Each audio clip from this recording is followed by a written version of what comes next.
আমার কি দোষ? কবি অপূর্ব দত্ত। ক লিখতে কলম ভাঙিস, খ লিখতে ধরম। 4 বছর এক ক্লাসে শুনলে মেজাজ গরম। সারা দুপুর করিসটা কি? ঘুম নেই তো চোখে? এত বকি, তবু কি তোর মাথায় কিছু ঢোকে? এই শুনে লাস্ট ওয়ার্নিং, সময় দিলাম 6 মাস। এর মধ্যেই শিখতে হবে সন্ধি এবং সমাস। 6 মাস শুনে আনন্দেতে দুহাত তুলে নাচছ, তারপরে ছুটাবে কারো বচন বাড়ছ।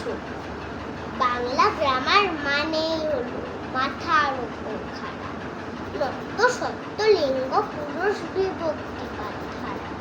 পুরো 2 মাস যেন নষ্ট না হয় হেলায়, ফের যেন না দেখেছিস মন দিয়েছিস খেলায়। ব্যাপারটা কি? ঠাই দাঁড়িয়ে দেখছিস কি শুনি?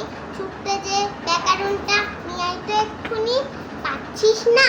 দেখ, খুঁজে দেখ, এইটুকুন তো বাড়ি। বল দেখি তোর কবে থেকে বইয়ের সঙ্গে আরি?